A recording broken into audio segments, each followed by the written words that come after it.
Terkait dengan kesalahpahaman Dr. Khalid Basalamah tentang kepemimpinan tersebut, ada satu hal yang ingin saya luruskan, yaitu Khalid Basalamah mengatakan bahwa siapapun pemimpinnya yang menjadi pemenang, maksudnya telah memenangkan pemilihan umum dalam sistem tauhid demokrasi, orang muslim wajib taat kepadanya selama bukan bermaksiat kepada Allah. Kemudian Khalid Basalamah mengutip hadis yang ke-15 tersebut untuk dijadikan pembenaran terhadap ucapannya. Secara umum, dai-dai salafi dan kelompoknya menjadikan hadis yang ke-15 tersebut sebagai dalil untuk taat kepada pemimpin negara-negara bangsa atau nasionalisme seperti raja, presiden, perdana menteri, dan lain-lain.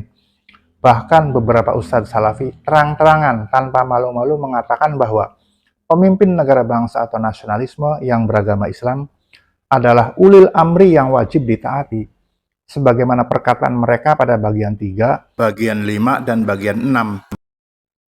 Pemahaman seperti itu jelas keliru dan menyesatkan. Mengapa? Sekurang-kurangnya ada 6 alasan, yaitu sebagai berikut. Alasan pertama, pemimpin yang sah bagi kaum muslim setelah wafatnya Nabi Muhammad SAW adalah khalifah-khalifah, sebagaimana ketetapan Rasulullah SAW dalam hadis yang pertama pada bagian 2. Bukan kepemimpinan dalam negara-negara bangsa atau nasionalisme seperti raja, presiden, perdana menteri, dan lain-lain.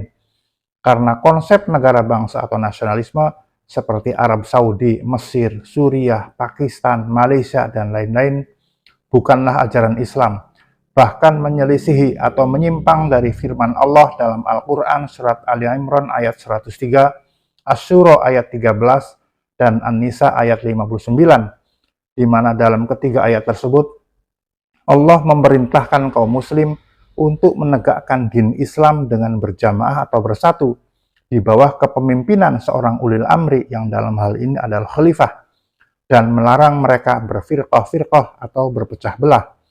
Sedangkan konsep negara bangsa atau nasionalisme justru memecah belah kaum muslim ke dalam negara-negara bangsa atau nasionalisme. Alasan kedua, ketetapan Rasulullah SAW tentang khalifah tersebut kemudian ditindaklanjuti oleh para sahabat melalui ijma' sahabat dengan membaiat atau mengangkat Abu Bakar As-Siddiq radhiyallahu anhu sebagai khalifah yang pertama, menggantikan kepemimpinan Nabi Muhammad SAW yang telah wafat.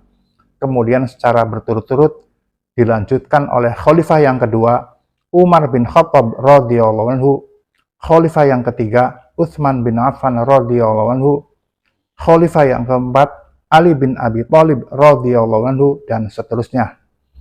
Alasan ketiga, dalam hadis yang ke-15 tersebut, Rasulullah SAW menyebut pemimpin dengan imam dan amir, sedangkan khalifah, imam, amir, ulil amri, dan sultan adalah sinonim atau memiliki makna yang sama, sebagaimana telah dijelaskan pada bagian 3, bagian 4, dan bagian 7.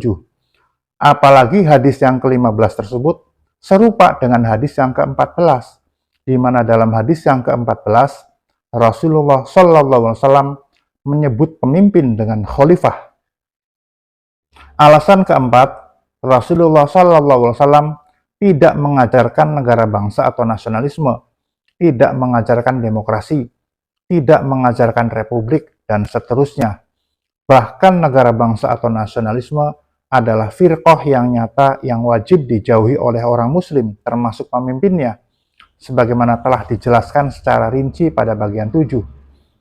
Alasan kelima, kepemimpinan dalam din Islam bersifat tunggal, yaitu satu orang khalifah atau imam untuk jamaah kaum muslim seluruh dunia, sebagaimana ketetapan Rasulullah SAW dalam hadis yang kedua dan ketiga pada bagian 3. Bukan berbilang-bilang seperti kepemimpinan dalam negara-negara bangsa atau nasionalisme. Dan alasan keenam, urusan kepemimpinan atau kekuasaan dalam din Islam dipegang oleh suku Quraisy, sebagaimana ketetapan Rasulullah SAW dalam hadis yang keempat, kelima, dan keenam pada bagian 4. Tidak seperti kepemimpinan dalam negara-negara bangsa atau nasionalisme, di mana pemimpinnya berasal dari negara bangsanya masing-masing.